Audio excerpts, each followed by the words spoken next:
Pessoal, tudo bem com vocês? Eu vou corrigir, nesse vídeo eu vou corrigir com vocês a atividade 1 do quarto bimestre, porque eu achei necessário, porque às vezes vocês ficaram com alguma dúvida ou querem, né, melhorar, assim, se aprofundar mais no conteúdo. Então eu vou explicar e para quem está tendo dificuldade também para fazer ou quer melhorar a atividade. Então o tema dessa primeira atividade é o trabalho escravo contemporâneo. Só que, assim, o trabalho escravo contemporâneo é para inserir vocês no tema que chama o processo de coisificação e desumanização do indivíduo. Então, o que é esse processo de coisificação e desumanização de um indivíduo? Lembra lá nos outros bimestres que a gente trabalhou a questão da cidadania e da dignidade humana? Então, o processo de coisificação ele está ligado à questão da não cidadania, a ausência de dignidade humana e a transformação do indivíduo em objeto. Então, sempre que vocês ouvirem falar em processo de coisificação e desumanização, você sempre pode associar a questão da não cidadania, a ausência de direitos. Para vocês iniciarem essa discussão, essa reflexão lá na atividade 1, eu trouxe para vocês o caso do Pedro, que era um menino de 13 anos que foi libertado numa ação do Ministério Público do Trabalho. Ele foi resgatado de uma fazenda de extração de madeira do Amazonas. Então eu trouxe esse caso para vocês, até porque é recente, né, atual essa discussão do Amazonas, né? E isso ocorre muito lá, o trabalho escravo e trabalho escravo infantil. E aí eu trouxe a notícia mesmo, né, que ela é de 2012, mas como ela é de 8 anos atrás, eu trouxe uma outra notícia para vocês verem aqui, que é relacionada ao tráfico infantil nas nas plantações de cacau. E aí vocês podem ver aqui depois, né, aqui na notícia, por exemplo, que são 5 multinacionais que estão ligadas a essa questão do trabalho escravo infantil.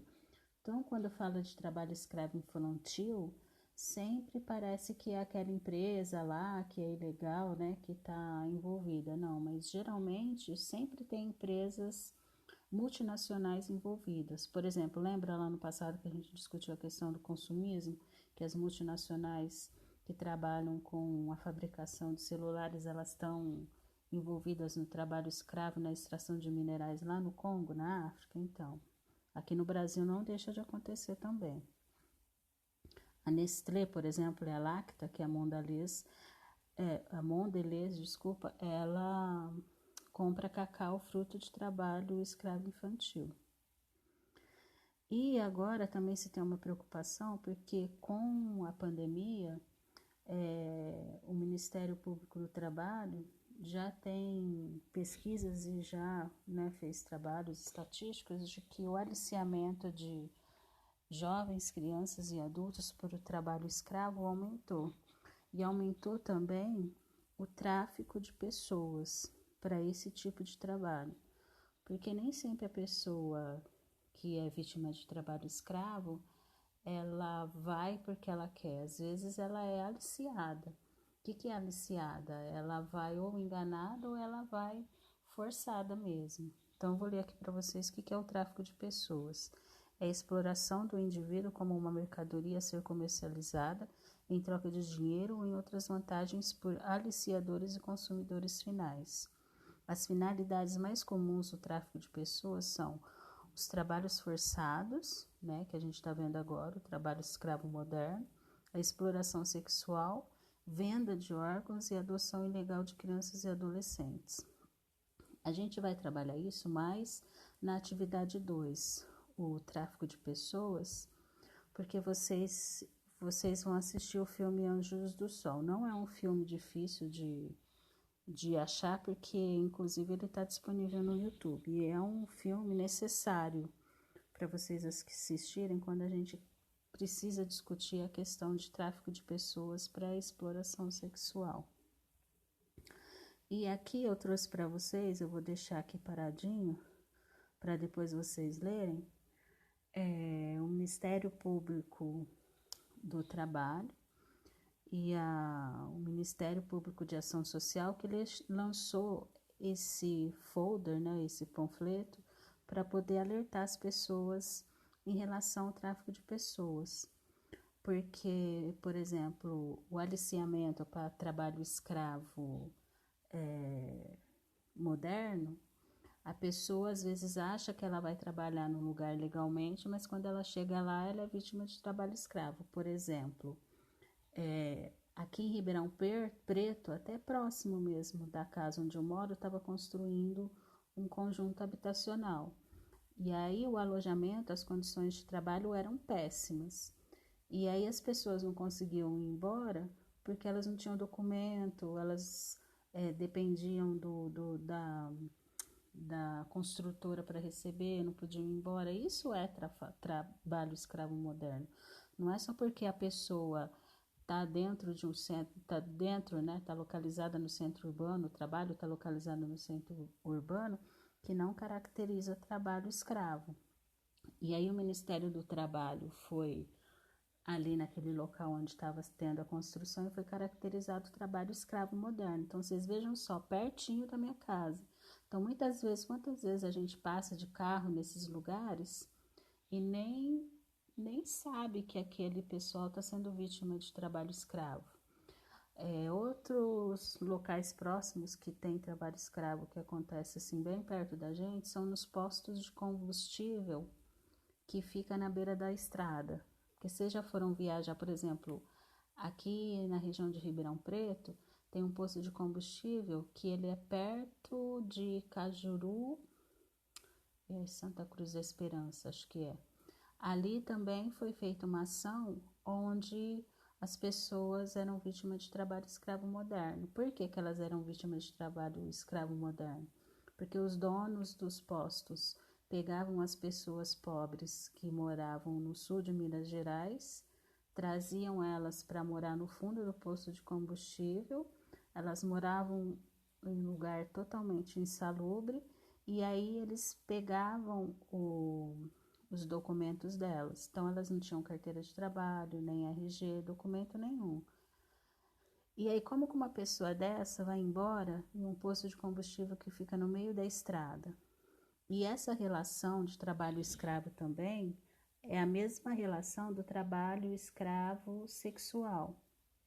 A pessoa pode até ter a iniciativa de escapar, né, de tudo isso, mas muitas vezes ela é ameaçada até ela é ameaçada assim por risco de morte, né? Não só a captura dos documentos, mas a retirada da vida mesmo da pessoa. Então, é muito complicado assim quando a gente julga as pessoas porque elas não conseguem sair dessa situação. E existe também, acho que a gente viu ano passado essa questão do trabalho degradante, né? Nem sempre o trabalho escravo é retirado o direito de ir e vir. Ele está geralmente relacionado às condições de trabalho. Então, gente, essa questão do processo de coisificação é importante vocês se aprofundarem, não só os alunos que vão prestar o vestibular. Os alunos que vão prestar o vestibular, lógico que tem que se aprofundar, porque esse é um tema que pode ser constância, né? Constante para tema de redação ou para nas questões mesmo do vestibular. E até porque pelo que a gente está passando, né, hoje, politicamente no mundo e no país, né, com a degradação dos processos de trabalho, a degradação do meio ambiente, a crise econômica. Então, é um tema que pode ser um tema muito potente assim para cair em questões de vestibular. E é uma questão que vocês têm que estar atualizado também para vocês não serem vítimas também disso, né? Porque essa questão ela é muito preocupante. E aí, para não ficar muito longo o vídeo, eu vou as perguntas, né, que eu fiz para vocês. Ainda existe escravidão no Brasil, mesmo após a promulgação da Lei Áurea? Aí, lógico que existe, né? A Lei Áurea, inclusive, ela não terminou com a escravidão no Brasil, né?